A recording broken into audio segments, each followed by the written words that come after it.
वेङ्कटाद्रिसमं स्थानं ब्रह्माण्डे नास्ति किञ्चन वेङ्कटेशसमो देवो न भूतो न भविष्यति.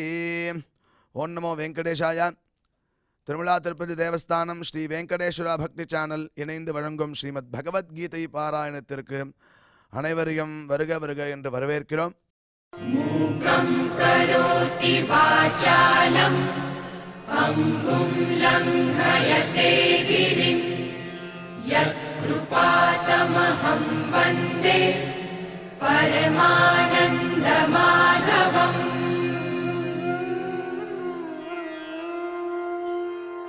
करारविन्देन पदारविन्दम् मुखारविन्दे विनिवेशयन्तम् वटस्य पत्रस्य पुटे शयानम् बालं मुकुन्दम् मनसा स्मरामि.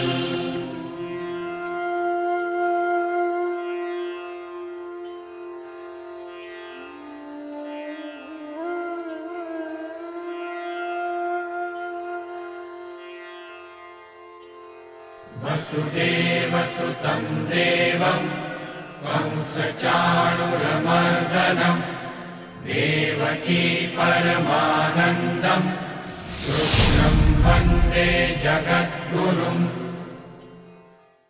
நம்மளுடைய சனாதன தர்மத்தில் கீதை ரொம்ப முக்கியமான ஒரு கிரந்தம்.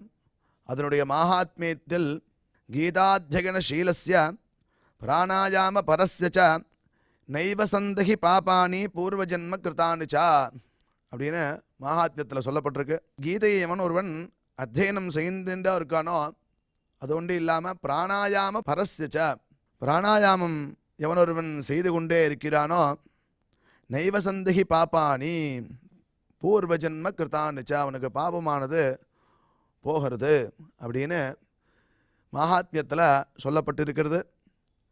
அதையே தொடர்ந்து நம்ம பார்த்தோம்னா அசுபானி நிராச்சஷ்டே இது ஒரு மங்களமான விஷயம் அப்படின்னு சொல்லப்படுறது. அது என்ன பண்ணுறதுன்னா அசுபானி நிராச்சஷ்டே அசுபங்களை தூர விளக்கிறதா. தனோதி சுபசந்ததிம் தனோதி வளர்க்கிறதா. ஒரு சுப சந்ததியை நல்ல விதமான செயல்களை நல்ல விதமான சந்ததியை தனோதி வளர்க்கறது கொடுக்கிறது அப்படின்னு அர்த்தம் பண்ணுறார். எதிரானா ஸ்மிருதி மாத்திரேன யத் பும்சாம் பிரம்மா தன் தத் மங்களம் விதுஹு அதே மங்களம் அப்படின்னு சொல்கிறார்.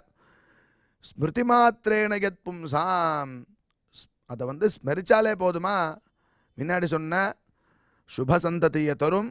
அசுபானி நிராச்சஷ்டே அசுபங்களை விளக்கக்கூடியதாக இருக்குது. அதுதான் பிரம்மா தத் மங்களம் விதுஹு அதுவே மங்களம்னு தெரிஞ்சுக்கோ அப்படின்னு இந்த பகவத்கீதையை மங்களமாகவும் எல்லாத்தையும் கொடுக்கக்கூடியதாகவும் வர்ணிச்சிருக்கா. அப்பேற்பட்ட இந்த பகவத்கீதைக்கு ஆரம்பிக்கிறதுக்கு முன்னாடி நாம் அனைவரும் குரு பிரார்த்தனை மற்றும் சங்கல்பத்தோட இந்த நிகழ்ச்சியை துவங்கலாம்.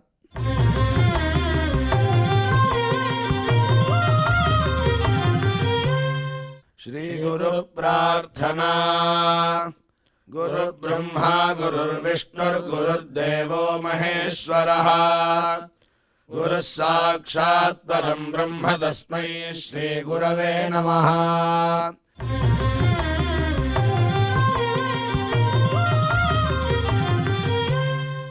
श्रीनिवास प्रार्थना.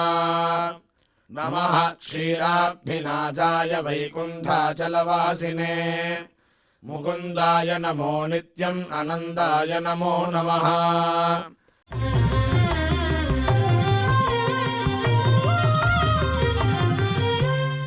अथ श्रीमद्भगवद्गीता पारायण संकल्पः.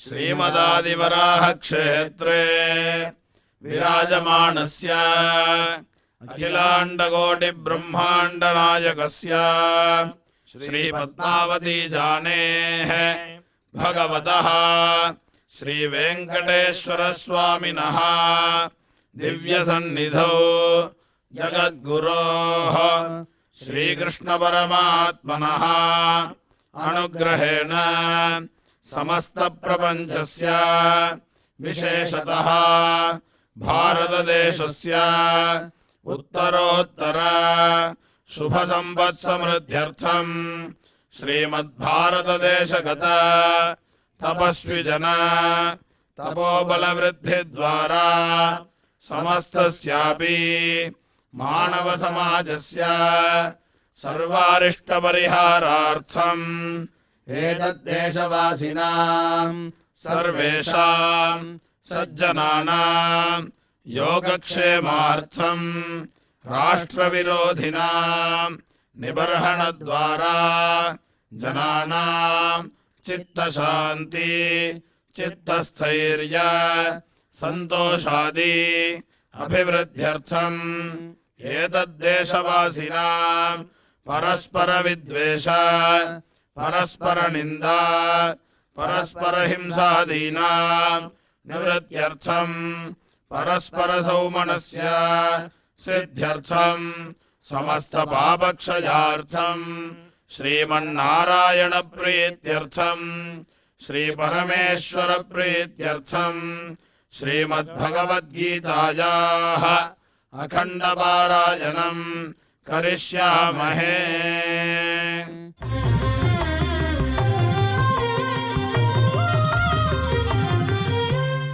श्रीगीता प्रार्थना श्रीवत्साङ्गं महोरस्कं वनमाला विराजितम् शङ्खचक्रधरं देवं कृष्णं वन्दे जगद्गुरुम्।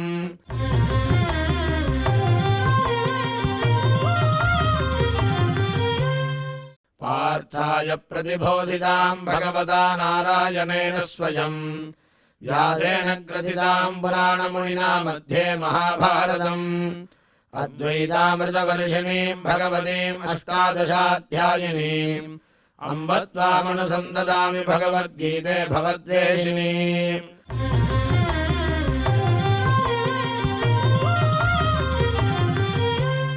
श्रीवेदव्यास प्रार्थना व्यासं वसिष्ठनप्तारं शक्तेः पौत्रमकल्मषम् पराशरात्मजं वन्दे सुखदातं तपोनिधिम्। यत्र योगेश्वर कृष्णो यत्र पार्थो धनुर्धरः तत्र श्रीर्विजयो भूतिर्ध्रुवाणि धर्मधर्ममा।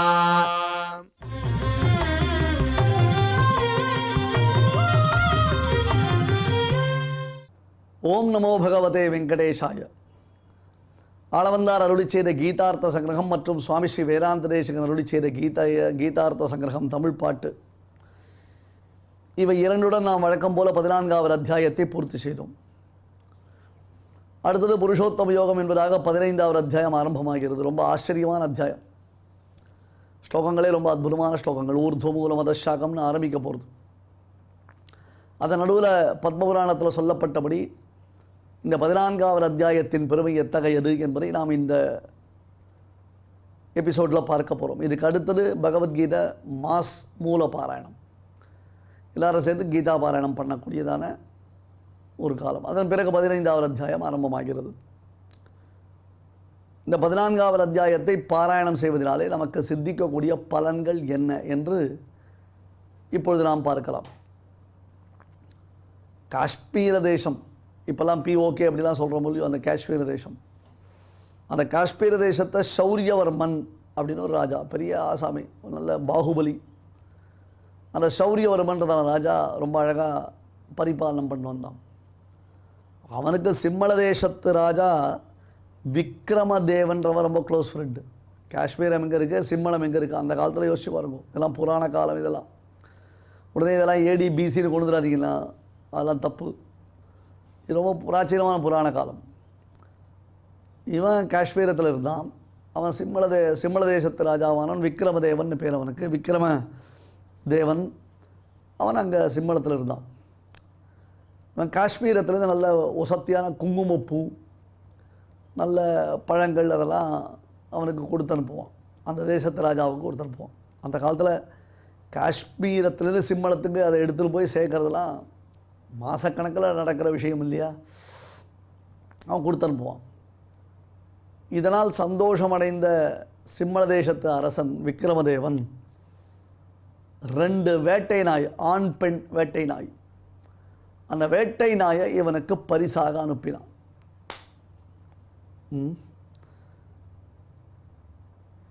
ஒருத்தருக்கு ஒருத்தர் பரிசு பொருள் அனுப்புறது அந்த காலத்துலேயும் உண்டு இல்லையா? இவனுக்கும் அந்த வேட்டை நாய் பேரில் ரொம்ப பிரியம் உண்டு. ராஜாக்கள்னால் வேட்டை நாயை உபயோகப்படுத்திப்பான். அதை நல்லா அதுக்கு தேவையான ஆகாரங்கள்லாம் போட்டு அதை நல்லா ட்ரெயின் பண்ணி அதுக்கு ஒரு ட்ரைனிங் வச்சு ஜம்ப், சிட், சி, லுக் அப்படின்னு அதுக்கெல்லாம் இன்ஸ்ட்ரக்ஷன் கொடுத்தா அதை டாயிங் அப்படி ஜம்ப் பண்ணணும், டகாலும் அப்படி உட்காரணும், நிற்கணும், நில்லணும். நாயை பழக்கி வச்சுருப்பான், வேட்டைக்காக பழக்கி வைப்பான். காட்டுக்கு போவான் அப்பப்போ. அவன் கூட இந்த நாய்களும் வேட்டைக்கு வரும், கூட அவனுக்கு சகாயம் பண்ணும், ஹெல்ப் பண்ணும். சில சமயம் இவைகள்லாம் ஓடி போய் அங்கே இருக்கிற சில முயல்களை பிடிச்சின்னு வரும். ஒரு நாள் காட்டில் இவன் வேட்டைக்கு போகிறான். அந்த பெண் நாய் அது ஒரு முயலை பார்த்தது. அந்த முயலை பார்த்த மாத்திரத்தில் மற்ற நாட்களை காட்டிலும் அதிகமாக இன்றைய தினத்தில் அந்த பெண் நாய் வெறி கொண்டது. சமா ஸ்பீடு முயலை விரட்டுறது. முயல் ஃபுல் ஃபார்மில் ஓடுறது. அதை வேட்டை நாய் சேஸ் பண்ணுறது. ராஜாவுக்கு அது ஆச்சரியம், என்னடா அது டக்குன்னு போய் ஒரு முயலை பிடிச்சிருவேன், இப்போ இந்த முயல் கண்ணில் கிடைக்கவே மாட்டேன்றது. அதுவும் இல்லாத வெறி மாதிரி துரத்துறது. இதெல்லாம் இந்த மாதிரி துரத்தி நம்ம பார்த்ததே இல்லையே.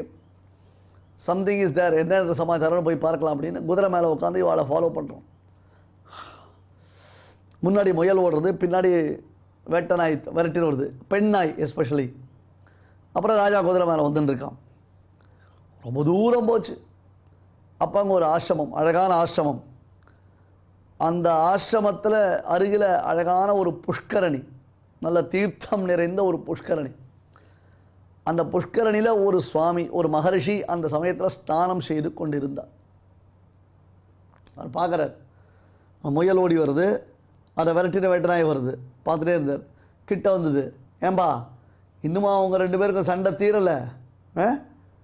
ஜென்மத்துலேயே நீங்கள் மாற்றி மாற்றி இப்படி சண்டை போட்டே இருக்கீங்களே, இன்னுமா அவங்களுக்கு அந்த விரோதம் போல அப்படின்னு கேட்டார்.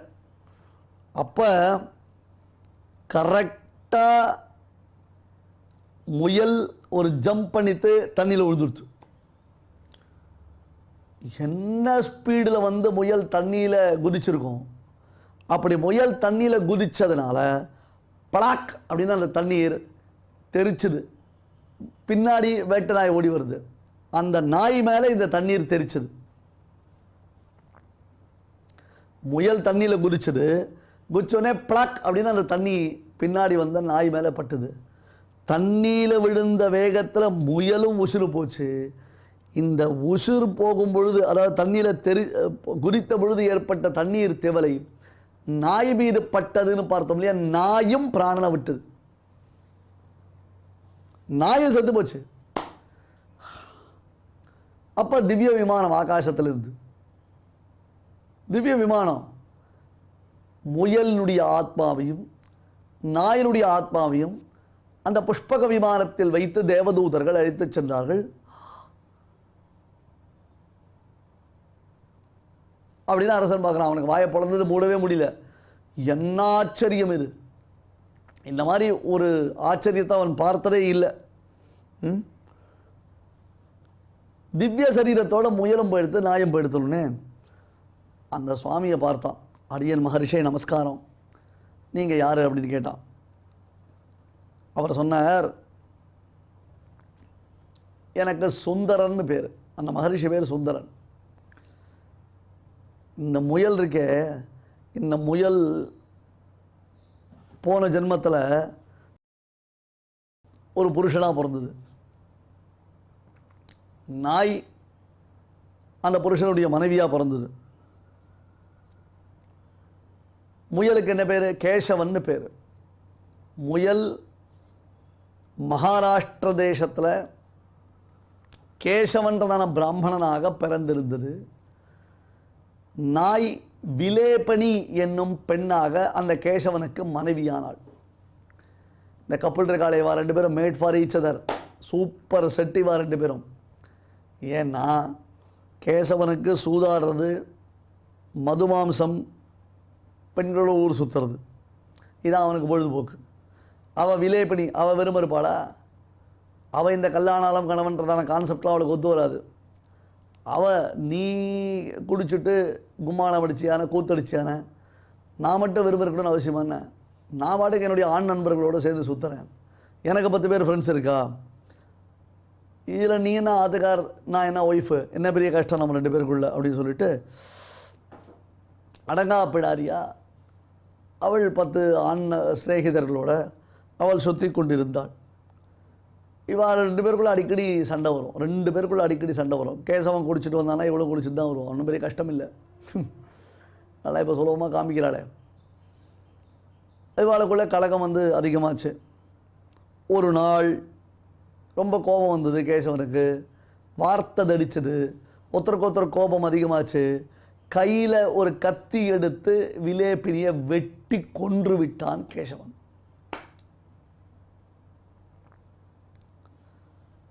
அவள்தான் பல ஜென்மாக்களில் பல துக்கங்களை அனுபவித்து இப்பொழுது பெண்ணாயாக பிறந்திருக்கிறாள். அதே போன்று தான் கேசவன் அவனும் பண்ணின பாபத்துக்கு ஏற்றார் போல இறந்த பிறகு நரகாதி லோகங்களுக்கு சென்று அங்கே நரகாதி துக்கங்களை எல்லாம் அனுபவித்து விட்டு அங்கங்கே போயிட்டு கடைசியில் ஒரு நாள் ஆண்முயலாக இப்போ வந்து பிறந்திருக்கான். இந்த ஆண்முயல் யார்? கேசவன். பெண் விலேபினி, இந்த பெண்ணாய் தான் விலேபினின்றதான பெண்ணாய். போன ஜென்மால கேசவன் ஆணாக இருந்து விலேபினியை வெட்டிய காரணத்தினாலே இந்த ஜென்மால ஆண்முயலான கேசவனை விலேபினியானவள் விரட்டி கொண்டு வந்து கடித்து கொதறுவதற்கு முயற்சித்தாள். கடைசியில் தண்ணியில் குதித்த உடனே அந்த தண்ணீர் பட்ட மாத்திரத்தில் 2 பேருக்கும் சாப விமோச்சனம், அதாவது பாப விமோச்சனம் ஏற்பட்டு போச்சு. 2 பேரும் பெரிய பாவம் பண்ணியிருக்கா, உத்கட்டமான பாவம் பண்ணியிருக்கா, கம்பேரிசனே பண்ண முடியாது அந்த பாவத்திற்கு, அந்த அளவுக்கு பாவம் பண்ணியிருக்கா. பட் அப்படி இருந்தும் இவா 2 பேருக்கும் முக்தி ஏற்பட்டது காரணம் என்ன அப்படி கேட்டால், இந்த ஆசிரமம் இருக்கே வஜ்ரன் என்னும் மகரிஷியினுடைய ஆசிரமம். இது பக்கத்தில் ஒரு ஆசிரமம் இருக்குது, வஜ்ரன்ற மகரிஷியுடைய ஆசிரமம் இருக்குது. அவருடைய சிஷ்யன் எனக்கு சுந்தரன்னு பேர். எங்கள் வஜ்ர மகரிஷி பகவத்கீதையின் 14வது அத்தியாயத்தை எப்பொழுதும் ஜபித்து கொண்டே இருந்து சித்தி பெற்றிருப்பவர். கீதையின் 14வது அத்தியாயத்தை எப்பொழுதும் சொல்லிக்கொண்டே சித்தி பெற்றிருப்பவர். அவர் அடியனுக்கும் இதை உபதேசம் செய்து வைத்தார். அவருடைய சிஷ்யனான சுந்தரனான எனக்கும் இந்த பகவத்கீதையின் 14வது அத்தியாயத்தை உபதேசம் செய்து வைத்தார். நானும் அந்த கீதையின் 14வது அத்தியாயத்தை நன்கு ஜபம் செய்து கொண்டிருக்கிறேன். அரசனே, ஒரு விஷயம் பாரு, கீதையின் 14வது அத்தியாயத்தில் நிஷ்டை பெற்றவர்கள் இறங்கி ஸ்நானம் சந்தியாவந்தனம் முதலானவைகள் செய்யும் காரணத்தினாலே இந்த தீர்த்தத்திற்கு, இந்த தீர்த்தத்தில் புண்ணியத்தன்மை என்பது மேலும் மேலும் பெருகி இருக்கிறது. கீதையின் 14வது அத்தியாயத்தை நன்கு பாராயணம் செய்து நிஷ்டை பெற்ற மகாத்மாக்களுடைய சம்பந்தம் பெற்ற காரணத்தினாலே இந்த புண்ணிய தீர்த்தத்திற்கு மேன்மேலும் புனிதத்தன்மை உள்ளது. அதனால்தான் ஓடி வந்த முயல் இதில் குதித்தது, அது இறந்தது. அந்த குதித்த வேகத்தில் அந்த தண்ணீர் தவளை வேட்டை நாய் மீது பட்டது, அதுவும் இறந்து விட்டது. கீதையின் 14வது அத்தியாயத்தை பாராயணம் செய்பவர்களின் சுத்தமான திருமேனிப்பட்ட இந்த தீர்த்தம் பரம பவித்திரமானது. அவர்கள் இருவருக்கும் பாப விமுக்தியை அளித்தது. அதனால்தான் அவன் 2 பேரும் போனா. அதுதான் கீதையினுடைய 14வது அத்தியாயத்தினுடைய பெருமை அப்படின்னு உடனே அரசன் உடனே அவர் திருவடியில் விழுந்தான், பிரார்த்தித்தான். இந்த மாதிரி சொன்ன உடனே என்ன பண்ணணும், நான் பெரியவாள்கிட்ட பிரார்த்திக்கணும், அடியனுக்கு உபதேசம் பண்ணணும், அடியனுக்கு சொல்லித்தரணும், அடியன் தெரிஞ்சுக்கணும்னு ஆசைப்பட்றேன் அப்படின்னு நாமெல்லாம் இந்த மாதிரி சொன்னோம்.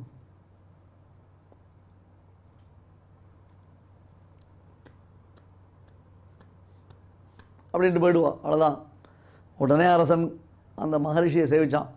அடியனுக்கு கூட பகவத்கீதையின் 14வது அத்தியாயத்தை உபதேசம் பண்ணணும்னு ஆசைப்பட்டான், பிரார்த்தித்தான். ஒரு உபதேசம் பண்ணார். அந்த ராஜாவுக்கு சித்தி ஏற்பட்டது என்று இந்த கதையை பார்வதி தேவிக்கு பரமசிவன் சொல்லுகிறார். இதே மாதிரி தான் சுவாமி ராமானுஜர் சாலக்கிராமம்னு ஒரு க்ஷேத்திரம் கர்நாடக தேசத்தில் இன்றைக்கும் இருக்குது. அங்கே இருந்த பொழுது இந்த ஜெயினர்களோடு சேர்ந்து வாதம் பண்ணுவதற்கு ராமானுஜர் வந்திருந்தார் அந்த ஊருக்கு. ஆனால் அவர்களை ஜெயிக்க முடியல. நல்லா அழகாக வாதம் பண்ணிட்டு இருக்கா, ரொம்ப இன்ட்ரெஸ்டிங்காக போயிட்டு இருக்க அந்த வாதம். என்னடா பண்ணுறதுன்னு பார்த்தா ராமானுஜர் இவெல்லாம் எங்கே தீர்த்தா மாறுறான்னு கேட்டார். அங்கே ஒரு குளம் இருந்து அந்த குளத்தில் தீர்த்தா மாறுறான்னு சொன்னான். ஓகே அப்படின்ட்டு உடனே மறுநாள் முதலியாண்டான் அவருடைய பிரிய சிஷ்யர் பாதுகை எதிராஜஸ்ய கதையந்திய ராக்கையான்னு திருக்குறுகை பிரான் பிள்ளான் முதலியாண்டான் சுவாமி எம்பெருமானாருடைய பாதுகைகள். ஆனால் அந்த முதலியாண்டனை கூப்பிட்டார், நீ போய் அந்த குளத்தில் சீக்கிரம் தீர்த்தா மாட்டுவான்னார். போனார் முதலியாண்டான், சீக்கிரம் தீர்த்தா மாட்டார், திருப்பி வந்துட்டார். தாசரதின் பேர் அவருக்கு. கொஞ்ச நேரம் ஆச்சு. அப்புறம் இந்த ஜெயினர்கள்லாம் அந்த குளத்தில் போய் தீர்த்தா மாட்டினா என்னாச்சு, நேற்று வரல ராமானுஜரை எதிர்த்து பேசிடுவான், நேற்று வரல ராமானுஜருடைய சித்தாந்தத்தை ஒத்துக்காதுவான், மேலே மேலே மேலே திருப்பி மாற்றி சொன்ன விஷயத்தையே சொல்லியிருந்தவா. இப்போ அந்த குளத்தில் தீர்த்தாமான்னா அங்கே வந்தா ராமானுஜர் திருவடியில் விழுந்தா. நாங்கள்லாம் ராமானுஜர் தாசர்கள், எங்களை ஏற்றுக்கொள்ள வேண்டும்னு பிரார்த்தித்தோம். அது எப்படி நடக்கும், மிராக்கள் என்ன அப்படி கேட்டார். முதலியாண்டான் என்னும் மகனியர் அவர் தீர்த்தா மாதிரி அனுஷ்டானம் செய்த அந்த புஷ்கரணி, அந்த தீர்த்தத்தினுடைய சம்பந்தத்தினால சுவாமியை எதிர்த்து வந்ததான ஜெயினர்கள் கூட மனமானது மாறியது என்று அது சொல்லப்படுகிறது. அதே மாதிரி தான் இப்போ இந்த பகவத்கீதை கதை. பகவத்கீதையின் 14வது அத்தியாயத்தில் யார் நிஷ்டை பெற்றிருக்கிறார்களோ அவர்கள் சம்பந்தப்பட்ட தீர்த்தமானது 2 ஜீவன்களுக்கு பாவ விமோசனத்தை அளித்தது என்று இந்த கதையை பரமசிவன் பார்வதி தேவிக்கு உபதேசம் செய்திருக்கிறார். இப்படியாக நாம் இந்த பகவத்கீதையின் 16வது அத்தியாயத்தை பூர்த்தி செய்திருக்கிறோம். நாளைய தினம் கீதை மாஸ் பாராயணம், பகவத்கீதையினுடைய கூட்டு பாராயணம். ஸ்ரீமதே பகவதே பாஷ்யகாராய நமஹ. நம்மளுடைய பாரத தேசத்தில் அநேக விதமான மகான்கள் அவதரித்து நமக்கு நல்வழி காட்டியுள்ளார்கள். அதில் ரொம்ப முக்கியமானவர் நம்மளுடைய பகவத்பாதாச்சாரியால். அவர் பிரஷ்னோத்தர ரத்னமாளிகா அப்படிங்கிற கிரந்தத்தில் ஒரு கேள்வி ஒரு பதில், ஒரு கேள்வி ஒரு பதில் அப்படின்னு வரும். அந்த கிரந்தத்தில் கிம் ஸ்மர்த்தவ்யம் புருஷைஹி, மனிதர்களால் எது ஸ்மரிக்க வேண்டியது அப்படின்னு கேட்குறார். ஹரிநாம சதா ந யாவனி பாஷா அப்படின்னு அவரே பதில் சொல்கிறார். ஹரிநாமத்தை எப்போதும் சொல்லிகிட்டே இருக்கணும், ஸ்மரிச்சுட்டே இருக்கணும், பாக்கி இருக்கிற பேச்சுகள் வேண்டாம் அப்படின்னு சொல்கிறார். அதையே தொடர்ந்து பார்த்தோம்னா சகிருதே உச்சாரிதம் ஏன ஹரிதித்யக்ஷரத்வயம் பத்த பரிகரஸ்தேன மோக்ஷாய கமனம் பிரதி அப்படின்னு சாஸ்திரம் சொல்லி கொடுக்கறது. சகிருதுச்சாரிதம் ஏன ஒரே ஒரு தன் சொன்னால் போதுங்கிறார். ஹரிஹி ஹரி ஹரி ஹரி அப்படின்னு சொல்லிகிட்டே இருந்தால் போதுமா. அக்ஷரத்வயம் 2 அக்ஷரம் அது சொன்னால் இவன் மோட்ச சாதனத்துக்கு அந்த பிரயாணத்திற்கு இவன் ரெடி ஆயிடுறான். பகவான் அவனுடைய மோட்சத்தையே கொடுக்கறதுக்கு, அவனுடைய திருவடியை கொடுக்கறதுக்கு சித்தமாக இருக்கான் அப்படின்னு சொல்கிறது இந்த சாஸ்திரம். அப்பேற்பட்ட பகவன் நாமோச்சாரணம் இப்பொழுது நடக்க போகிறது. நாம சங்கீர்த்தனம், அதை கேட்டு மகிழ்வோம். श्रीमन्नारायण नारायण नारायण श्रीमन्नारायण नारायण नारायण श्रीमन्नारायण नारायण नारायण श्रीमन्नारायण नारायण नारायण श्रीमन्नारायण नारायण नारायण श्रीमन्नारायण नारायण नारायण श्रीमन्नारायण नारायण नारायण श्रीमन्नारायण नारायण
இந்த நிகழ்ச்சியில் இதுவரை நாம் செய்த பாராயணத்தில் ஏதேனும் அக்ஷர தோஷம் ஏற்படுத்தியிருந்தால் அதை நிவர்த்திக்கும் பொருட்டு பகவானிடம் க்ஷமா பிரார்த்தனை செய்வோம்.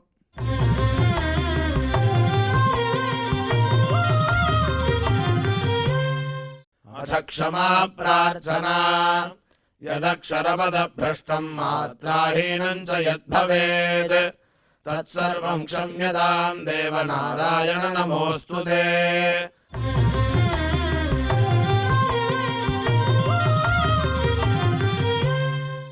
अथ भगवत्समर्पणम् कायेन वाचा मनसेन्द्रियैर्वा बुद्ध्यात्मना वा प्रकृते स्वभावात् करोमि यद्यत् सकलम् परस्मै नारायणायेति समर्पयामि।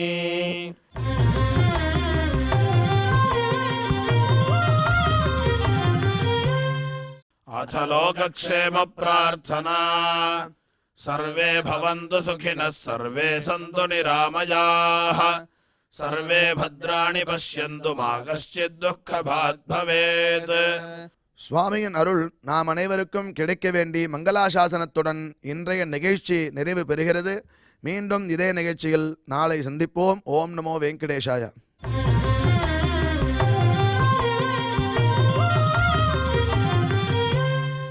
अथ मङ्गलम् श्रियः कान्ताय कल्याणनिधये निधयेऽर्थिनाम् श्रीवेङ्कटनिवासाय श्रीनिवासाय मङ्गलम्.